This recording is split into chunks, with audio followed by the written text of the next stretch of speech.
back to Mo's Learning Moments. And today it's story time Saturday. And I'm all cozy here going to read a story called Hamilton's Hats. And the author, the person who wrote the book, is called Martine Oberon.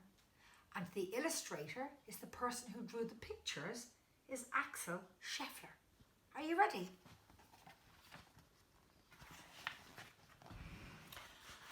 Hamilton's Hats.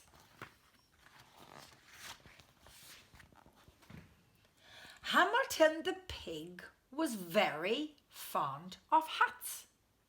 He had big hats, small hats, tall hats, floppy hats, stripy hats, feathery hats, and suitable for every and any occasion sort of hats.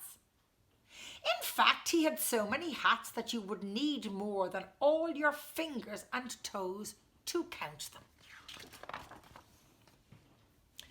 When Hamilton the pig's mum saw Hamilton messing about in his hats, she worried.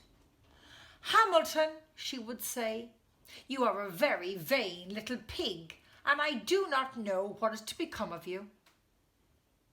You have many lessons to learn in life, and you will learn none of them from hats."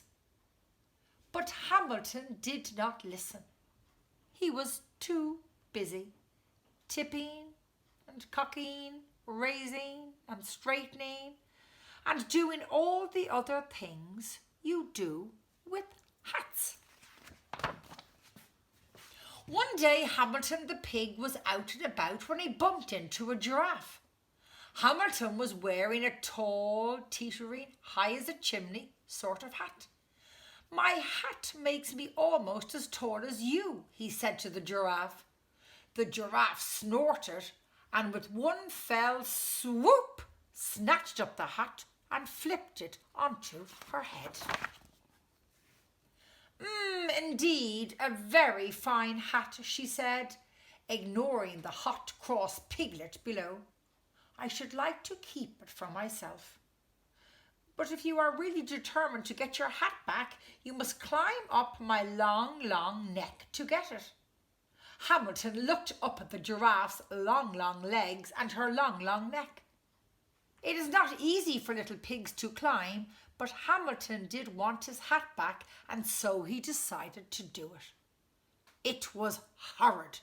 The giraffe kept wriggling her neck because she said Hamilton was so tickly. But Hamilton was determined, and so at last he got his hat. "Whee!" he cried as he slid down the back of the giraffe's neck and bumped onto the ground. "I am a very determined pig, and I have my hat." The next day Hamilton the pig was out and about when he came across a crocodile.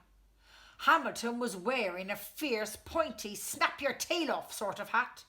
"My hat makes me almost as fierce as you," he said to the crocodile. The crocodile yawned, and with a quick slurpity slurp, snapped the hat deep inside his mouth. Indeed, a very gobblesome hat. "I should like to eat it for my dinner," drooled the crocodile, ignoring the raging pink piglet. "But if you are really brave enough to get your hat back, you must come inside my hungry, hungry jaws to get it."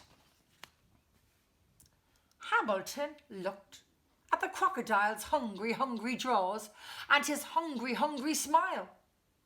It is not easy for little pigs to jump inside a crocodile's mouth, but Hamilton did want his hat back, and so he decided to do it.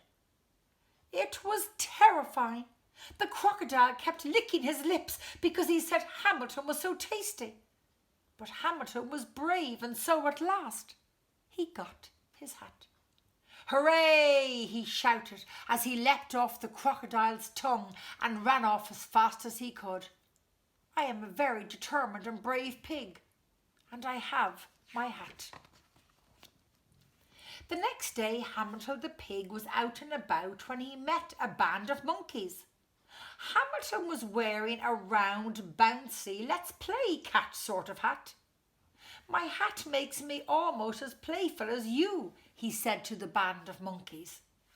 The monkeys laughed and, with a quick flick of the tail, one monkey swiped the hat and threw it to his friend. Indeed, a very fun hat. We should play with it every day, cried the monkeys, ignoring the angry piggy in the middle. But if you are patient, you can have it back when we are finished. Hamilton watched the monkeys throw his hat high, high into the air.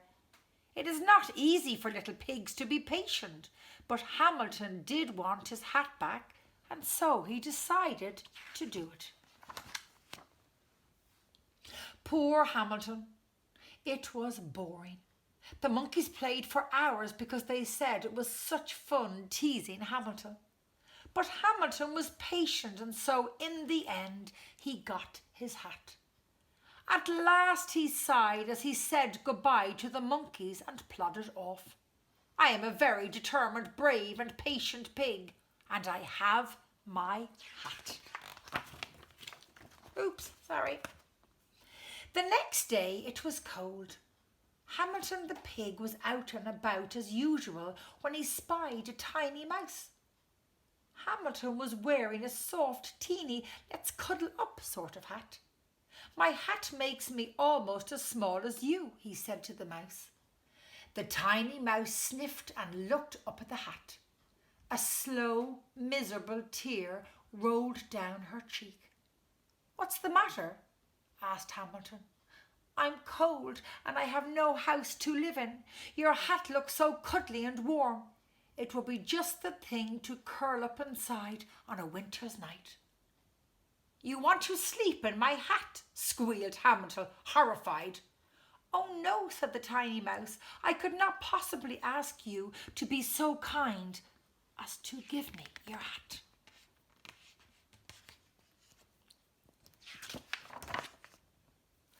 Hamilton looked at the mouse as she limped unhappily away. It's not easy for little pigs to be generous, and Hamilton did not want to give his hat away, but he decided to do it. It was nice. The mouse kept shaking his hand and saying thank you because she said Hamilton was so kind. Ah, said Hamilton, I am a very determined, brave, patient and kind pig, but I have no hat. So happy, hungry and hatless, Hamilton the pig arrived home and set to work on a new and very special hat. That was a lovely story. Thank you for joining me for Storytime Saturday, and see you next time. Bye.